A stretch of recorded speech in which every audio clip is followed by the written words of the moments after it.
अनूप संडा जी को आमंत्रित करता हूं, समाजवादी पार्टी के प्रवक्ता हैं। औरंगजेब से आपकी पार्टी के कुछ नेताओं को इतना प्यार क्यों है?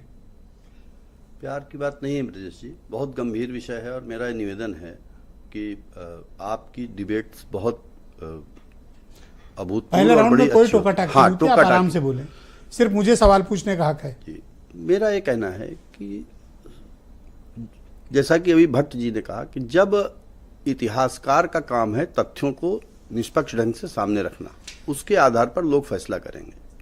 लेकिन जब देश के शासक माननीय मुख्यमंत्री जी हों, माननीय प्रधानमंत्री जी हों या भारतीय जनता पार्टी के हमारे तमाम नेता हों, जब बाबर, औरंगजेब और पाकिस्तान के अलावा इनकी कोई बात शुरू ही नहीं हो पाती, इनके पास मुझे तो कभी कभी ताज्जुब होता कि अगर बाबर, औरंगजेब और पाकिस्तान ना होते तो ये किन मुद्दों पर राजनीति करते, और ये ना होते तो फिर आप कैसे होते? नहीं, हम तो होते, क्योंकि हम जनता के मूलभूत मुद्दों की बात करते हैं। मैं एक सवाल उठाता हूं, अभी मध्यकाल की कब्र से निकलेगा, मध्यकाल 2 रुपया इनको देगा तो 1.5 रुपया इनको भी तो देके जाएगा। मध्यकाल की क्रूरताओं की चर्चा हुई।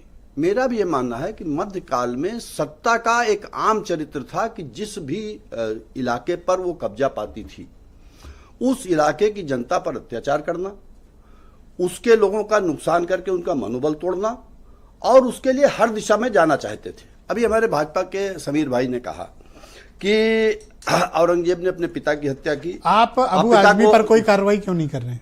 देखिए, इस देश मैं औरंगजेब से हिस्ट्री आपके लिए, उसके लिए मैंने हिस्टोरियन बिठा रखा है। इसलिए जानना जरूरी है ब्रजेश जी, मेरी बात सुने, इसलिए जानना जरूरी है कि कुछ चीजें हो सकता है। क्या अबू आजमी की बात से सहमत हैं आप लोग? नहीं, मैं सहमत नहीं हूं। मेरा ये कहना है, लेकिन इस देश में अभिव्यक्ति की स्वतंत्रता है। अगर उन्होंने तो क्या किसी को अपमानित करोगे? नहीं, इसमें अपमानित की किसी की क्रूरता को आप देखिए, उसका तर्क से जवाब हो सकता है। अगर मुख्यमंत्री उसके जवाब में धमकी देने लगेंगे कि उनको उत्तर प्रदेश भेज दो, हम ठीक कर देंगे, पर शायद आपको तो आपको भी पता हो, मैं सबको, ठीक नहीं है। वो रहने वाले आजमगढ़ के हैं, कहीं के भी हो, मैं उसकी बात नहीं कर रहा। आजमगढ़ में लिख लेना चाहिए, वो आज बंबई में रह रहे हैं। भावनाएं तो आजमगढ़ में भी आहत हो सकती हैं। भावनाएं कहीं, मेरा ये कहना है तो एक्शन क्या लिया आपने अबू पे?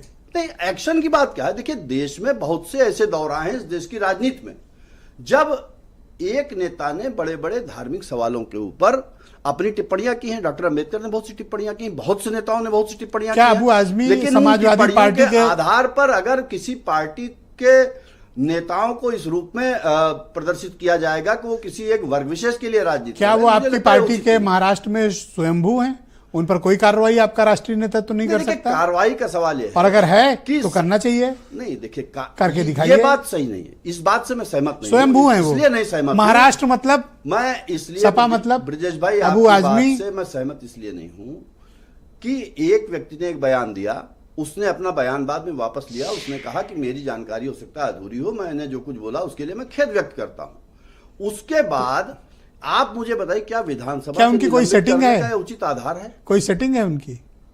अब सेटिंग तो, क्योंकि आज उनका खाना खाते भी कुछ बड़े बीजेपी नेताओं के साथ और शिंदे के साथ तस्वीरें वायरल हुई हैं, तो कभी कभी मुझे लगता है कोई फिक्स्ड गेम तो नहीं है। नहीं ब्रजेश भाई, बात नहीं, मैं एक चीज कहना चाहता हूं, इसलिए मैंने कहा हो सकता है स्वयंभू हो। अगर आप कह लेने दें तो मैं आभारी रहूंगा। मैं किसको रोकूं? ये बात हुई कि अपने पिता को कैद किया, अपने भाई की हत्या की, इसमें कोई संदेह नहीं, बिल्कुल की। मैं कुछ उदाहरण देना चाहता हूं मध्यकाल के इतिहास में, जब हिंदू राजाओं ने भी अपने भाई या पिता की हत्या की। सर थैंक यू सर, मेरे ख्याल से you are not historian sir, मैं हिस्ट्री आपसे सुनना क्या पसंद है? मैं भी मैं इनसे भी नहीं हिस्ट्री सुना सर, आप पॉलिटिकल रहो सर। मनीष सिंधवी।